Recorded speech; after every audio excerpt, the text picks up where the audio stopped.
That's your son. Hey, Tally, how are you? Might have met.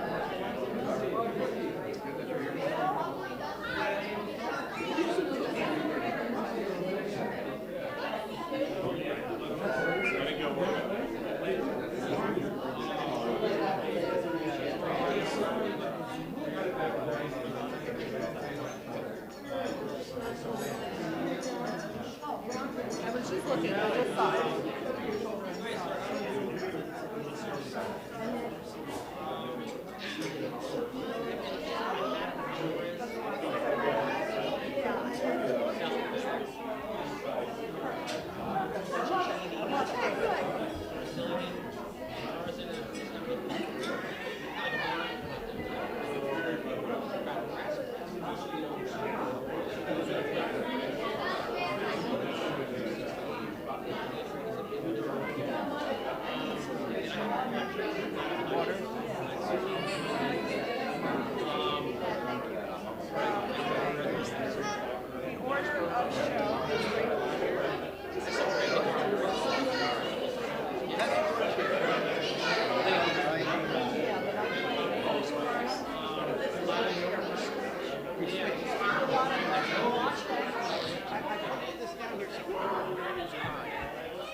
Would everybody please sit down? Grab a seat.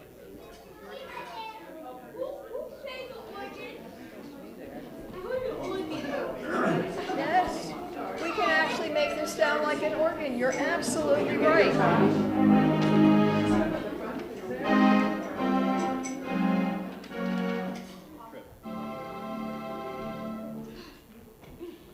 Well, good morning and welcome everybody. Good morning. To the third, not always annual talent show here at St. Mary's. I'm very glad you all came. I think we have a wonderful selection of really unusual acts because here at St. Mary's we all have different favorite things. And that's our theme for today. You can't know the way people's minds work until you see what their favorite things are. So this should be a revelation today. I would like to make several thank yous before we start. I would like to thank Sheldon Eldridge enormously for his enormous help throughout everything that we did. And then I would like to thank Lily and Victoria for setting up the coffee hour and everybody else that worked on it. Thank you.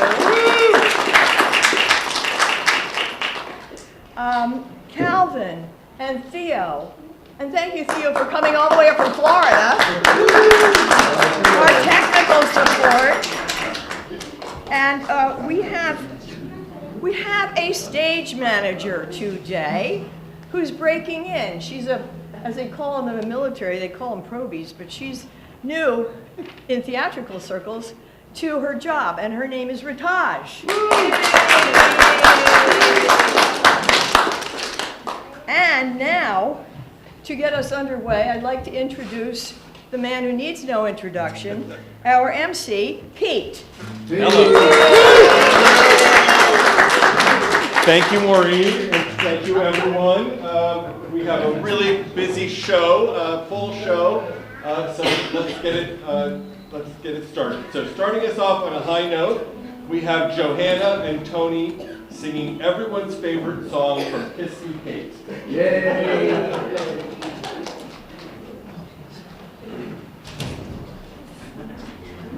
Wunderbar Singing to is the mics, a delightful. Sorry, I didn't know you were talking. Singing to the mics. Oh, Please. you think we need them? So I'd just like to say this is a beloved Cole Porter musical, which for those of you who may not know is based on the story or the telltale backstage whispers of the touring duo, famous acting couple Lunt and Fontaine. And they're doing a musical version of The Taming of the Shrew after Lily Benessi and Fred Graham have been divorced and are coming back. And in this moment in the play, they're reminiscing, tongue-in-cheek, of their fabulous times together in their early part of their career on tour with this wonderful show.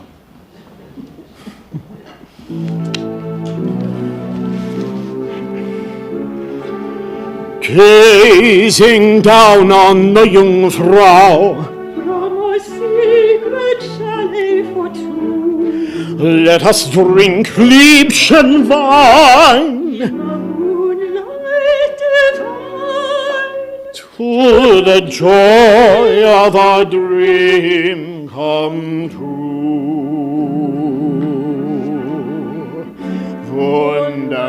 Wunderbar, wunderbar, what a perfect night for love. here am I, Here you are, why it's truly wunderbar, wunderbar, wunderbar. We're alone and a hand in glove. not a cloud near or far, Why it's more than wunderbar.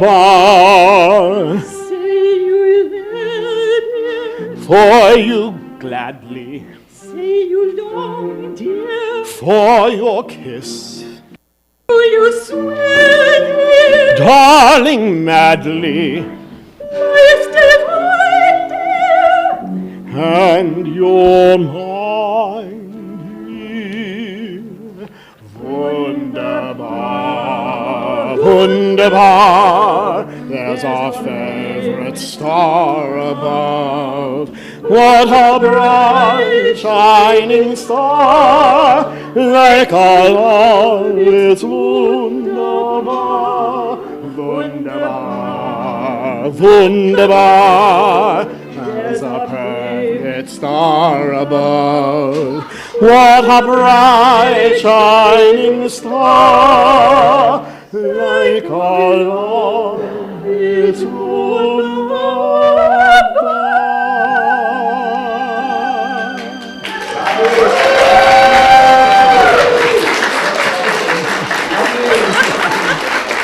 Thank you.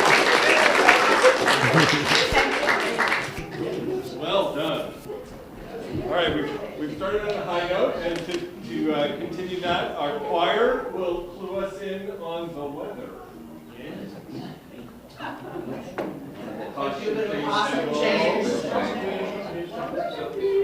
There's my big change of just in character.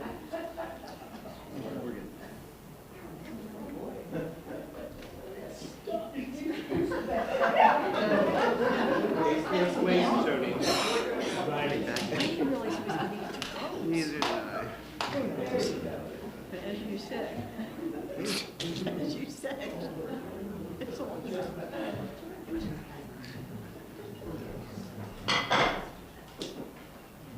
That's his killing. How do I know there's more to change? Put it in a different slot. What do you mean?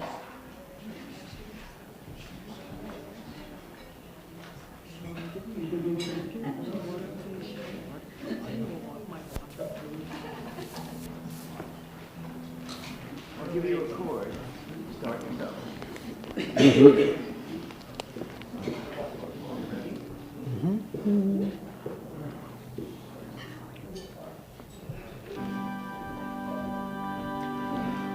Good morning, here is the weather forecast for the coming week.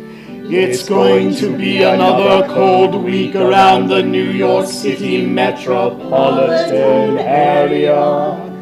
But the weather is looking slightly warmer on Monday. Monday gets off to a cold start, but much like Sunday, temperatures will climb into the 40s by the afternoon. While we can't rule out a rain or snow shower, it should remain generally quiet.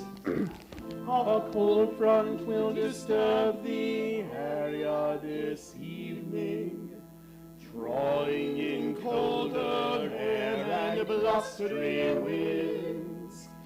That said, it will be rather brisk by daybreak, with widespread wind chills in the teens. Tuesday will be a bit of a shock as we endure gusty winds and struggling temperatures. We may very well make it to the freezing mark by the afternoon, but it will never feel warmer than the 20s. It's more of the same on Wednesday, with some freezing highs and wind chills stuck in the teens and 20s all day long. On Thursday we'll catch a break from the winds, but it will remain rather cold, with a possibility of some scattered flurries. Good news for Friday.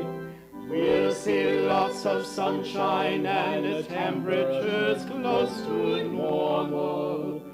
Stick with our CBS First Alert weather team for the latest forecast, live radar, and weather alerts.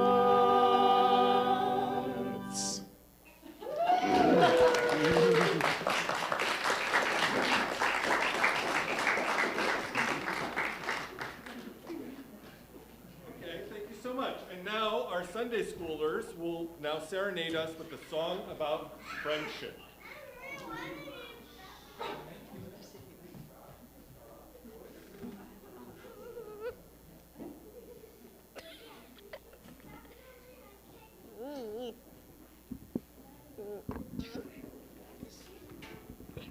Hey, we have to share the microphone.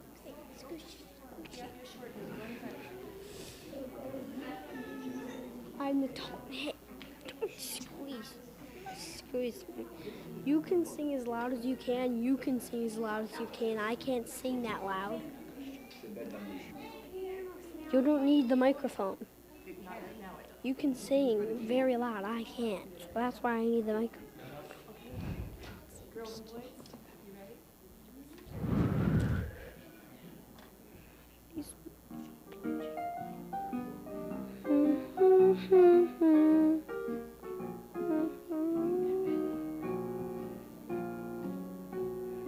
You got a friend in me. You got a friend in me. When the road looks rough ahead and you're miles and miles from your nice warm bed, you just remember what your old pal said. You got a friend in me. You got a friend in me.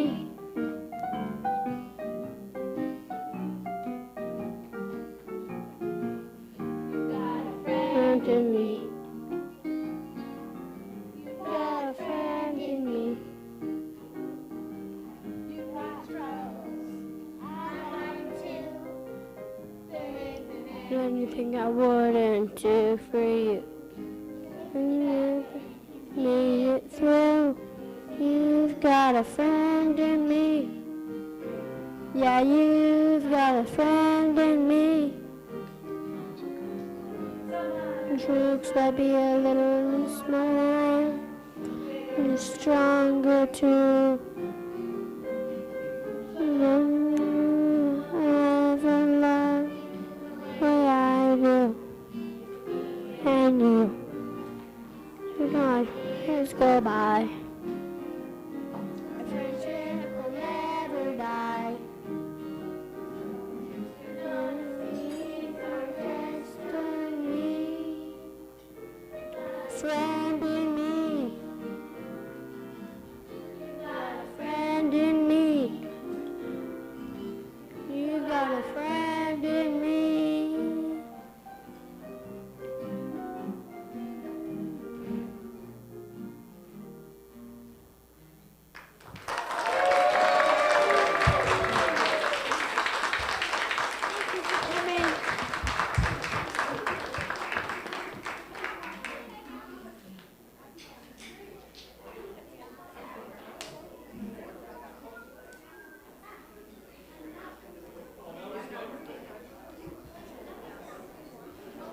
All right, next up, we have Larry.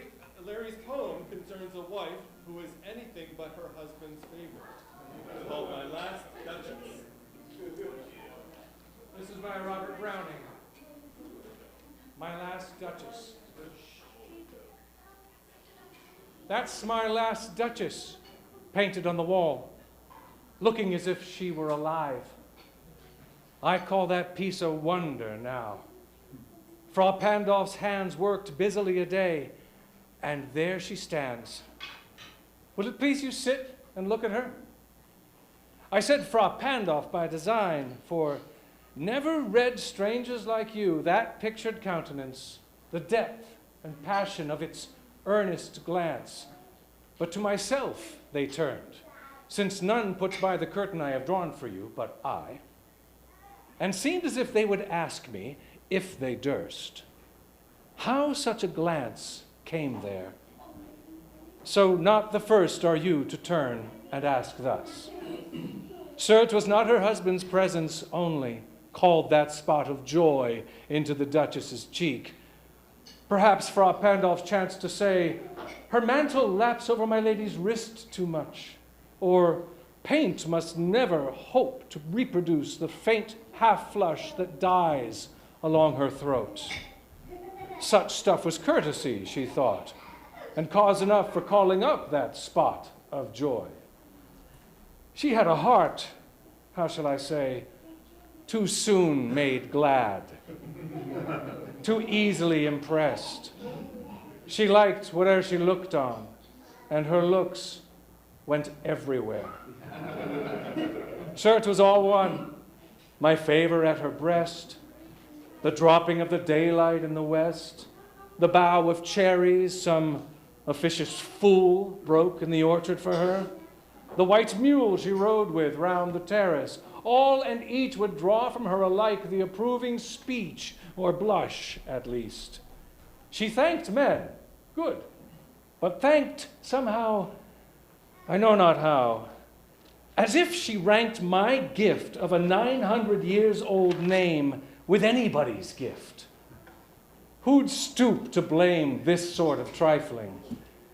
Even had you skill in speech, which I have not, to make your will quite clear to such an one and say, just this or that in you disgusts me.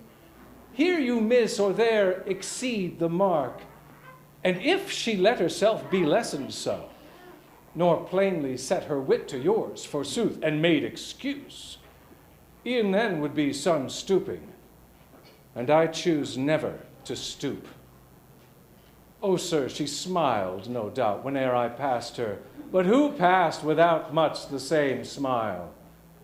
This grew. I gave commands. Then all stopped, then all smiles stopped together.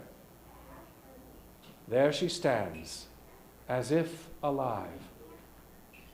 Will it please you rise? We'll meet the company below then. I repeat, the Count your master's known munificence is ample warrant that no just pretense of mine for dowry shall be disallowed, though his fair daughter's self, as I avowed as starting, is my object. Nay, we'll go down together, sir.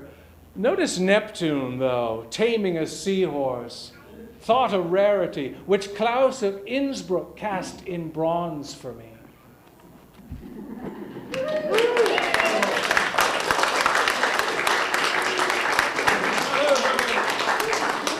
Thank you, Larry. That was wonderful. Okay, and now Father Rick is going to share with us his favorite song, which is sung in French. Move the keyboard over here.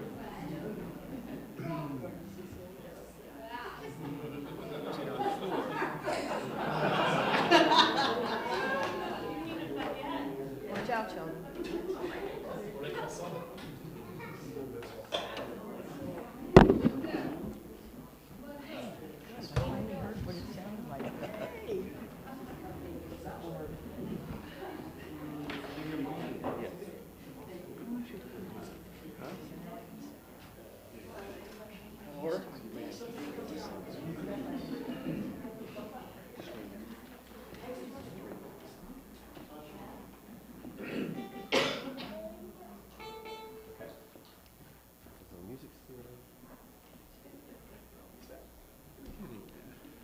Okay, so this is a song about, I don't know if I would call it unrequited love.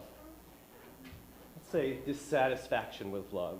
And the singer, she has many different possible suitors, but none of them suit her, except one who's not interested. And so she's despondent. She doesn't want to work. She doesn't want to eat. She just wants to forget. And so what does she do? She stays home and she smokes. Which is about the most French thing anybody ever did. So, without further ado, ma chambre a la forme d'une cage. Le soleil passe son bras par la fenêtre. Les chasseurs à ma peau comme les petits soldats qui veulent me prendre. Je ne veux pas travailler. Je ne veux pas déjeuner. Je veux seulement l'oublier, et puis je fume. Déjà j'ai connu le parfum de l'amour. Un million de roses ne m'aurait pas autant. Maintenant une seule fleur dans mes entourages me rend malade. Je ne veux pas travailler, je ne veux pas déjeuner, je veux seulement oublier, et puis je fume. Je ne suis pas fier de sa vie qui veut me tuer. C'est magnifique, être sympathique, mais je ne connais jamais.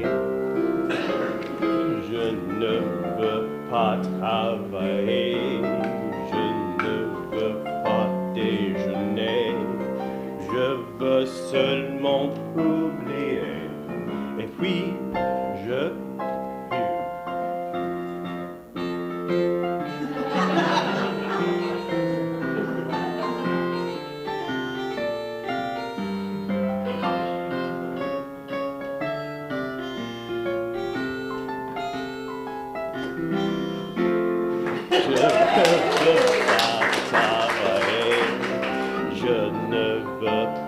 déjeuner, je veux seulement l'oublier,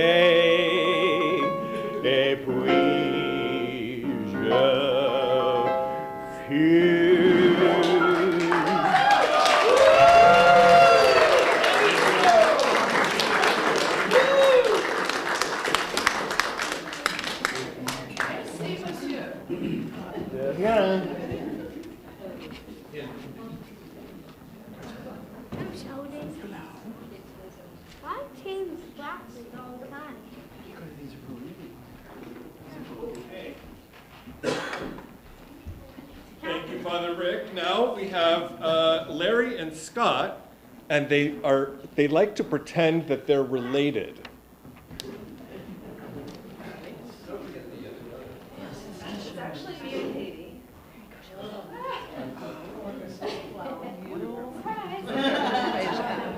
So it's Bronwyn and Katie like to pretend they're related.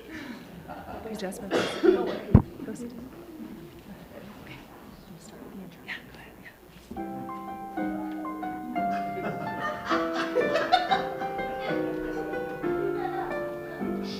Sisters, sisters, there were never such devoted sisters. Never had to have a chaperone, no sir. I'm here to keep my eye on her, caring, sharing every little thing that we are wearing. When a certain gentleman from a ride, I wore the dress And she stayed home. Cause the weather, we stick together, the same in the rain or sun. Two different faces, but in tight places, we think and we act as one. Those who've seen us know that not a thing can come between us. Many men have tried to split us up, but no one can. Lord, help the mister that comes between me and my sister. And Lord, help the sister who comes between me and my man.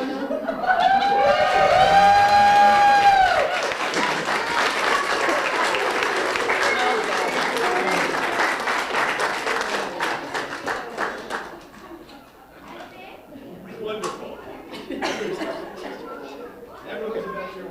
Okay. How wonderful. Now we're going to Maureen, and Maureen's favorite cabaret composer is John Wolowitz, whose favorite place on earth is Manhattan.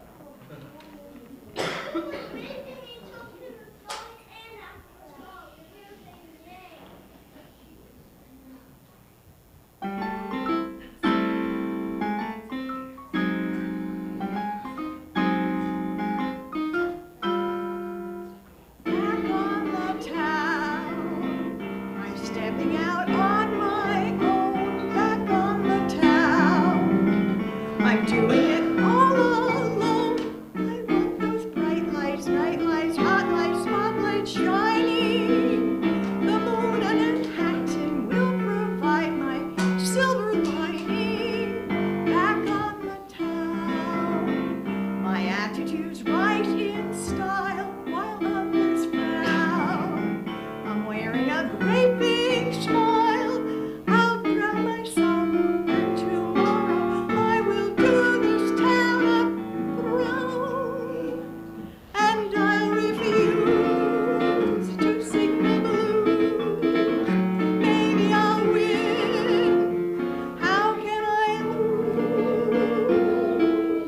Running around, back on the town.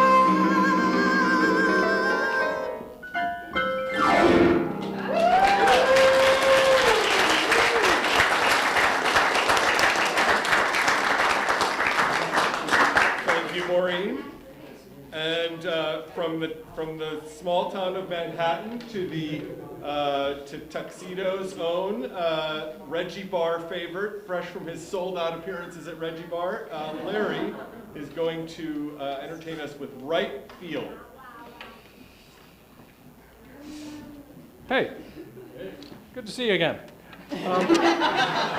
This is it's a song. I think it's by Noel Paul Stookey of Peter, Paul, and Mary.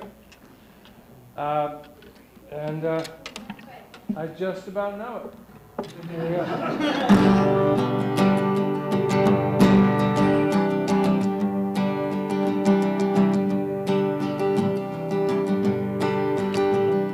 Saturday summers when I was a kid, we'd run to the schoolyard. Here's what we did: pick out the captains, choose up the teams, It was always a measure of my self-esteem, 'cause the strongest, fastest played shortstop and first. Last ones they picked were the worst. I never needed to ask, it was sealed. I just took up my place in right field. Playing right field is easy, you know. You can be awkward and you can be slow. That's why I'm here in right field, watching the dandelions grow. Playing right field can be lonely and dull. Little leagues never have lefties that pull. I dream of the day they hit one my way.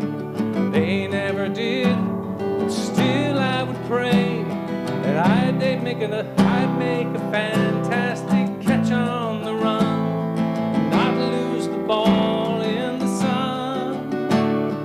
Then I'd awake from this long reverie, pray that the ball never came out to me. Here in right field, it's easy, you know. You can be awkward and you can be slow. That's why I'm here in right field, watching the dandelions grow.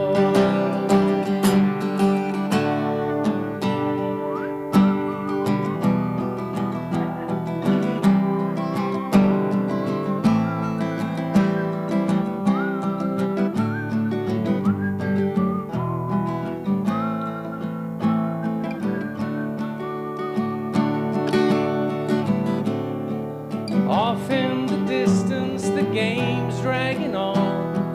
The strike's on the batter, some runners are on. I don't know the inning, I've forgotten the score.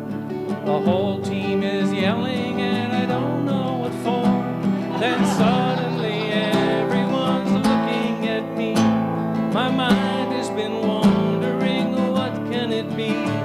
They point to the sky and I look up above, and a baseball drops into my glove. Here in right field, it's important you know. You gotta know how to catch, you gotta know how to throw. That's why I'm here in right field, watching the dandelions grow.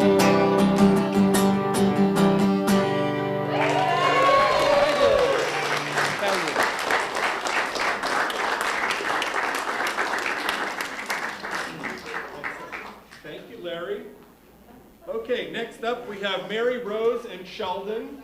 And now, live from Radio Bristol, we have our very own consultants to the mothers of the nation. Don't put your daughter on the stage, Mrs. Worthington.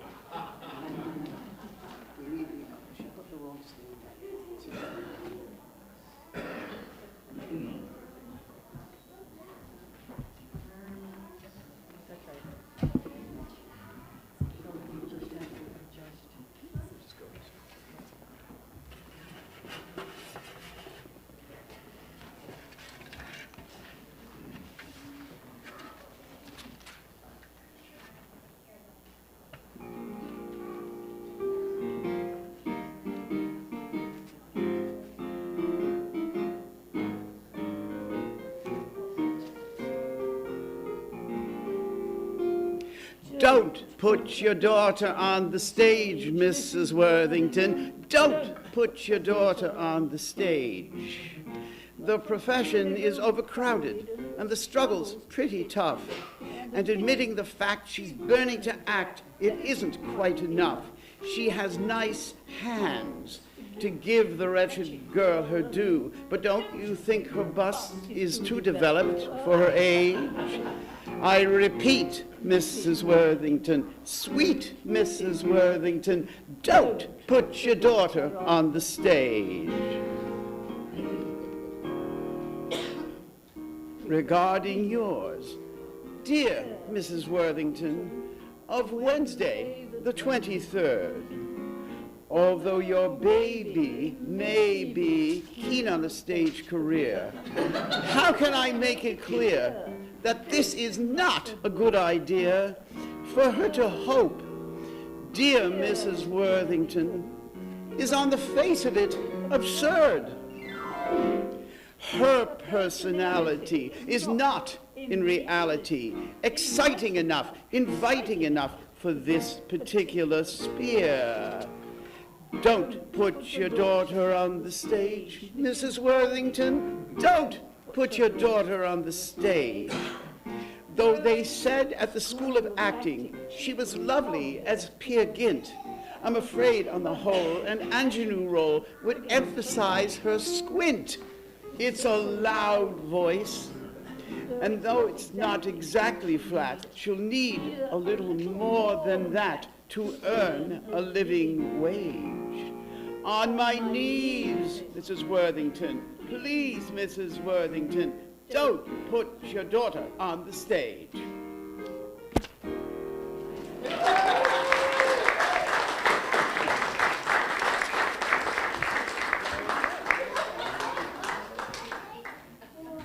Cautionary tale for us all. Oh, speaking of cautionary tales, Father Ed has a cautionary tale about his favorite relative.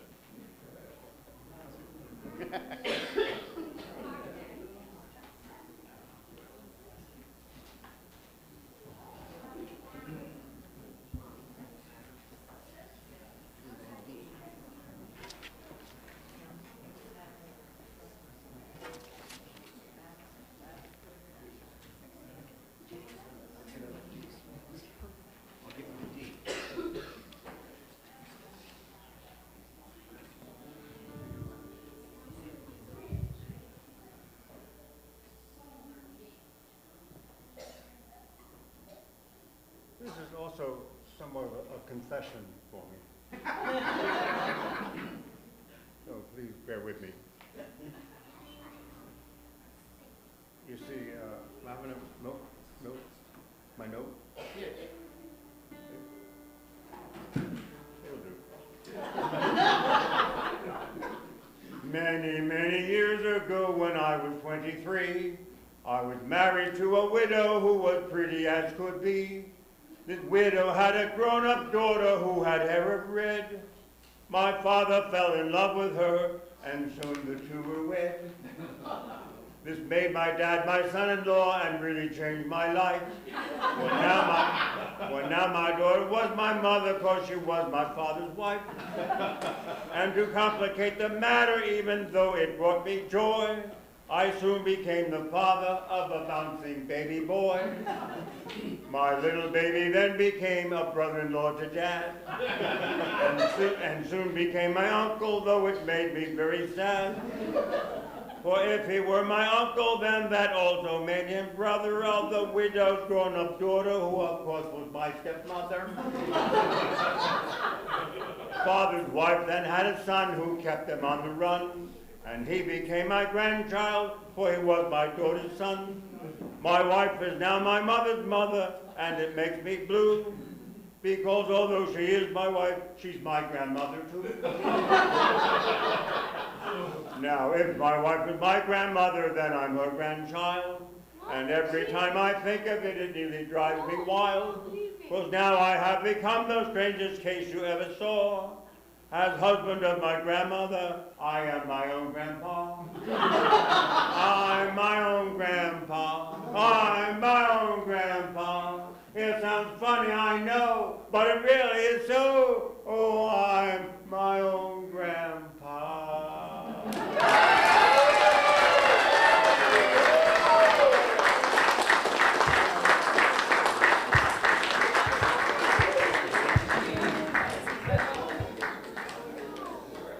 Thank you, Father Ed. That was wonderful. And now we have, we're going to need a second to set up, but we have a cast of thousands bringing you William Shakespeare's take on Star Wars.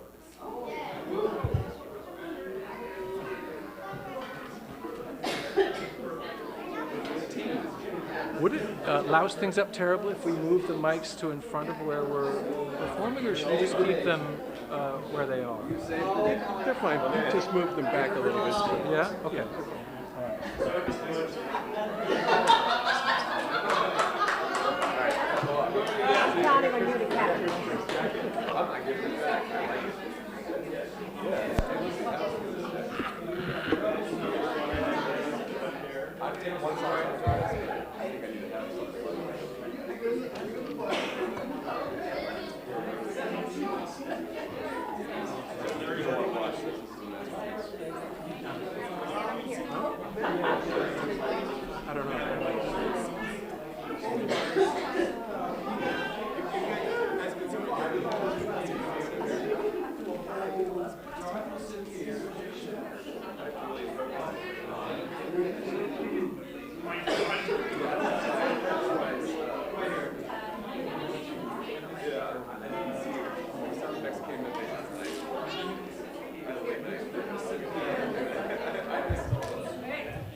Ladies and gentlemen, are we good, cast?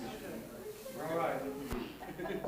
Today is May the 4th, an unofficial or official Star Wars holiday. May the 4th be with you. A while ago, I happened upon kind of a brilliant piece of work by a guy named Ian Dosher, who had taken all of the Star Wars scripts and created Shakespearean plays out of them. 5 acts, iambic pentameter, the whole 9 yards. We've taken a cutting of this, and we're going to perform it for you now with your indulgence and patience. This is William Shakespeare's Star Wars.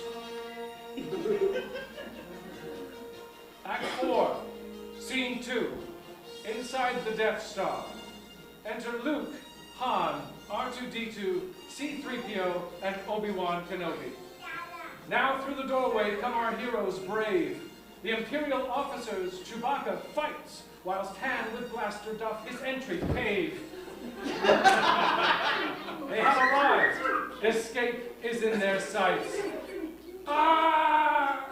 Why, with all this howling nonsense, with all my blasting, 'tis a miracle that all within the station have not heard of our arrival. Surely let them come, a fight would I prefer to seeking yon hither and hither. Beep, beep, whistle, squeak, beep, meep. We have the outfit for the system fact. 'Tis well. Plug R2 in, and he shall read the whole Imperial network.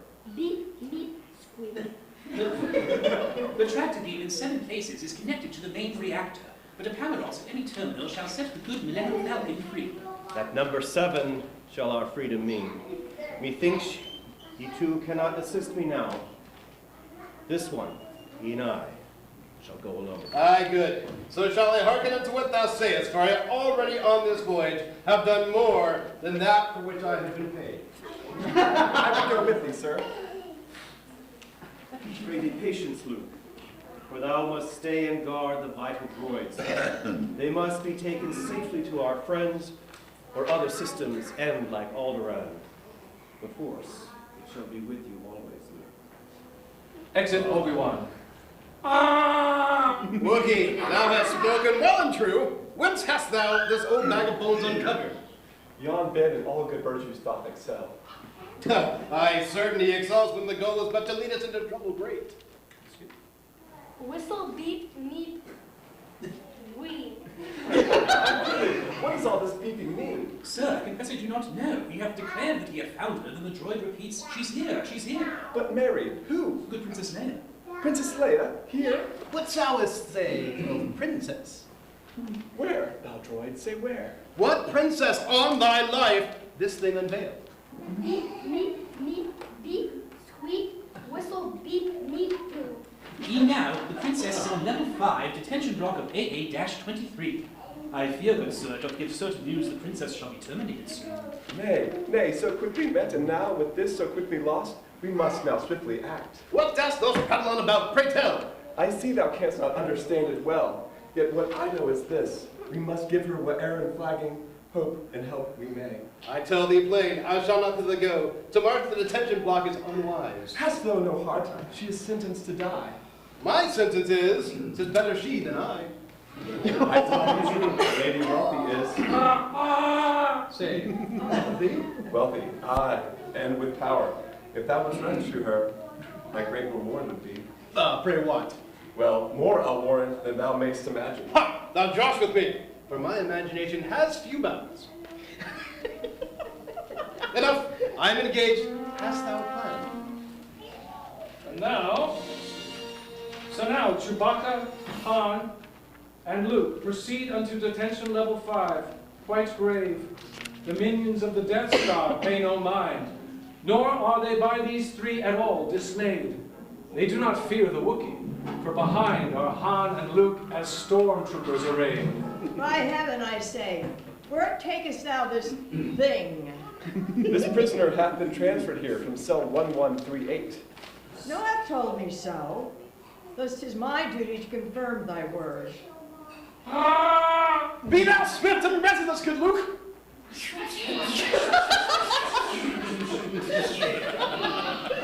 With blasters raised and targets in their scopes, the three do overtake the Imperial threat. Now shall we see wherein thy princess lies. It saith herein she now is held in cell 2187. Go, I'll hold them here. Be not anxious, comrades. Fear ye not. The situation here hath been controlled. Our Mary 'tis in the detention block. But what hath happened?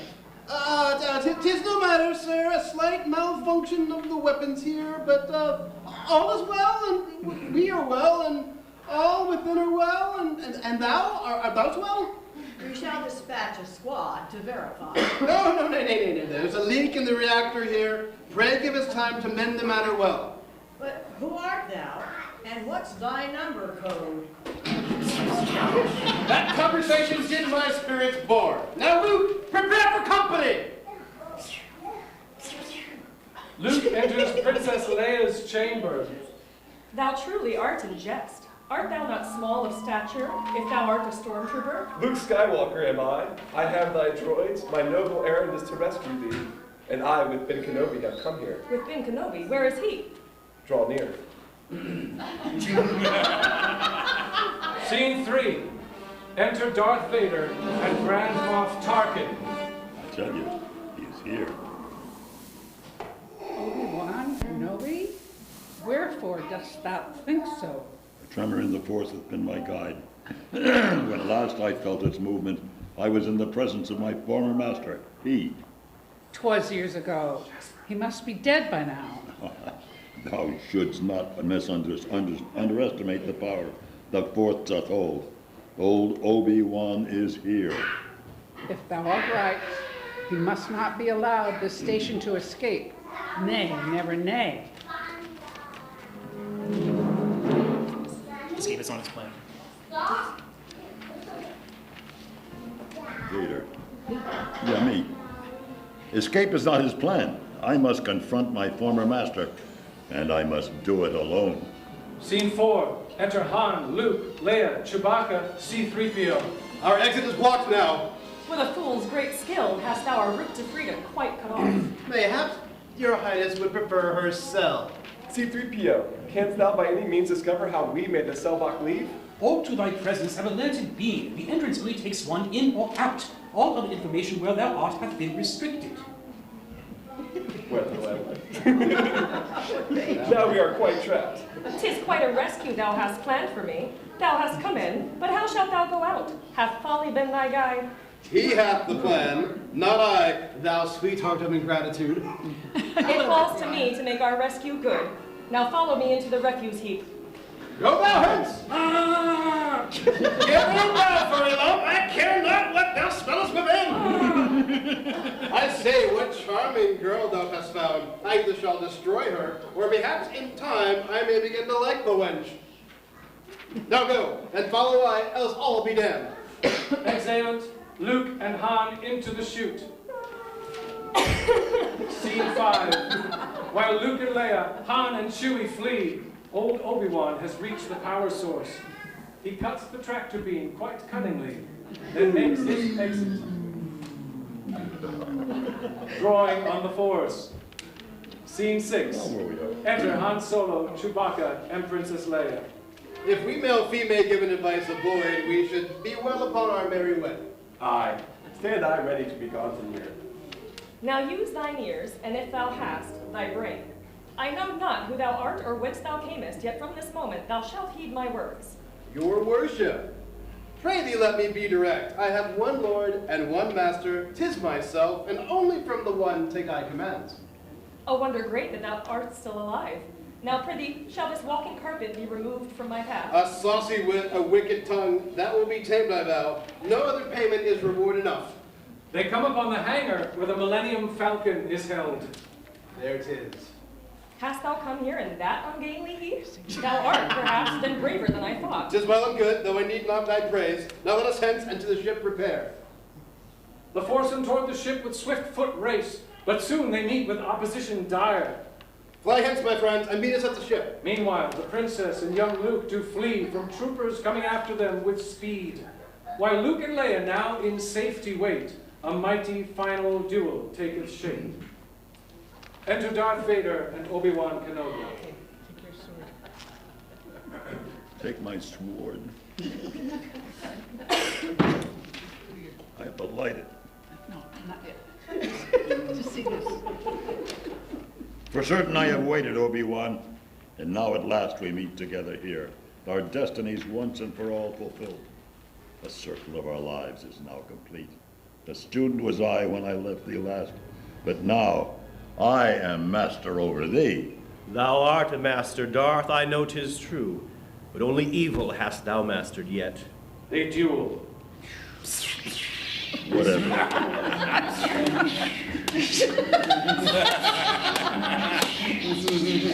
Are you finished?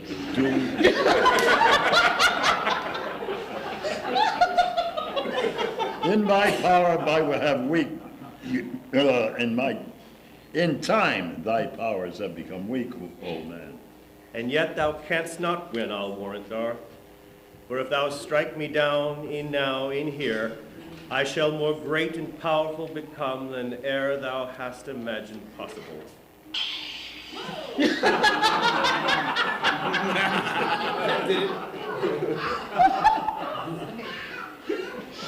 Well, I tell thee plain, thou should not have returned.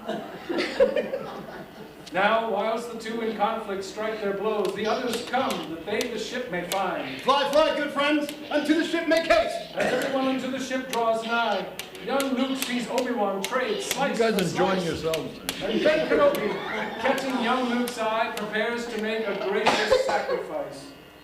A Jedi is not made of fear or hate, but must a nobler countenance display. I know I cannot win this battle here, and so unto this death I'll go, this sleep that promises a dream of peace. Put up thy lightsaber now, Obi-Wan, and show thyself a Jedi to this sun. Obi-Wan raises his lightsaber and is killed by Darth Vader. The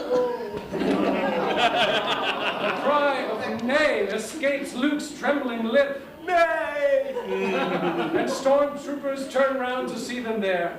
A battle great begins before the ship, as to the falcon these brave souls repair. But ere the group departs amid the fray, Luke hears the voice of Obi-Wan inside. Pray, run, Luke, run. The inner voice does say. And Luke, the Death Star leaves with Force as guide.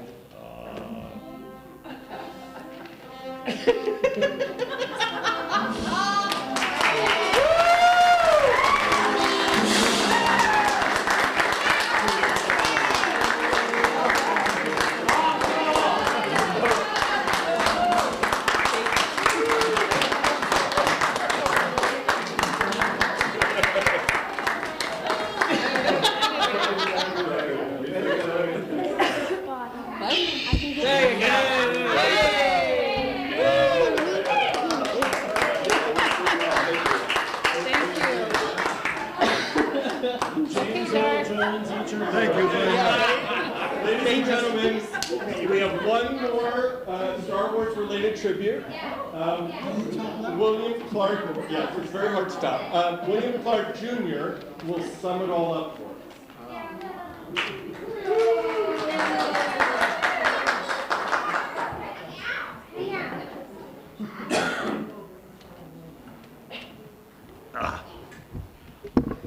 Now we're all going to watch me get up.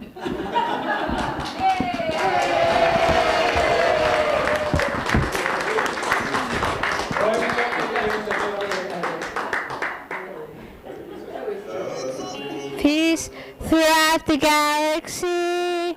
Heroes standing up for what is right. Greatest of all time, most did not survive. Get our fallen Jedi Knights. They were power hungry, knowledge was their strength. They would practice patience, keeping the focus, and often meditate. It would be easy to use force, always get their way, but cheating, mind tricks, wars, and violence don't make long great. Guardians of peace throughout the galaxy, heroes standing up for what is right. Greatest of all time, most did not survive. Let's not forget our fallen Jedi. Our fallen Jedi. For generations they kept everybody safe. They didn't see the power shifting and changing till it was too late. And all they thought they could trust everyone they tried. But a powerful Jedi turned to the dark side and they were betrayed. Millions of peace throughout the galaxy. Heroes standing up for what is right. Greatest of all time, most did not survive. Let's not forget our fallen Jedi. Fallen Jedi Knights. The dark times before the Empire, you could find them almost anywhere. Guardians of peace throughout the galaxy.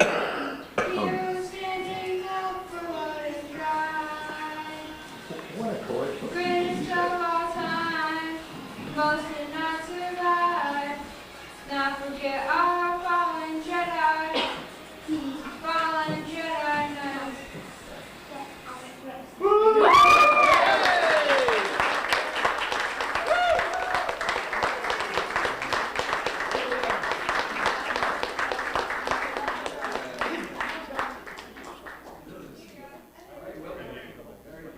Okay, and we're going to close it out with a song that we're all going to sing together. You're getting the handout now.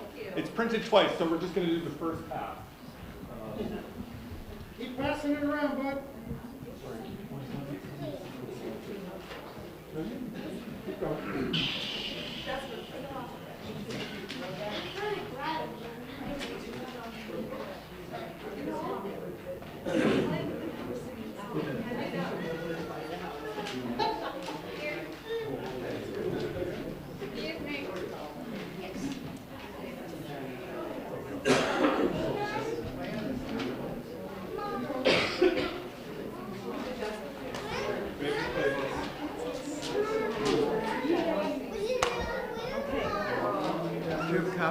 All right, hit it, Pearl.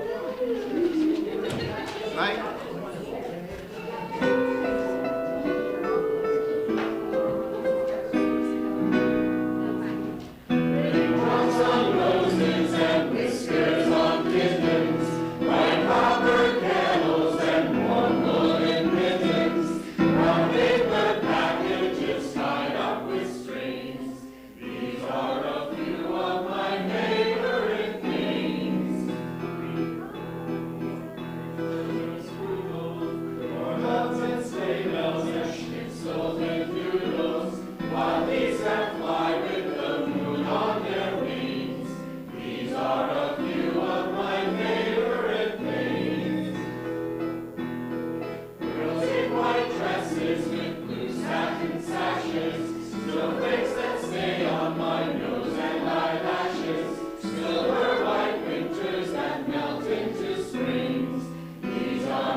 Thank you for all for coming, and thank you for all the participants. You made the day. Thank you, thank you. Can we get a cast photo, a Star Wars cast photo, please? Oh, you changed already. Anywhere, just standing here. Maureen loves talent, carries on. Thank you. Maureen loves talent. It carries on at the Historical Society. Maureen produced a beautiful video of the Continental Road, which we have showing this afternoon, which is very special. So do come to the Historical Society in the Old Bank, and you'll see Maureen's production of the Continental Road. What time? From 1 till 4 every Sunday. Thank you, Maureen.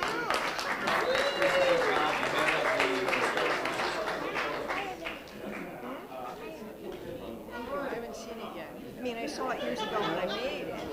Thanks for your job.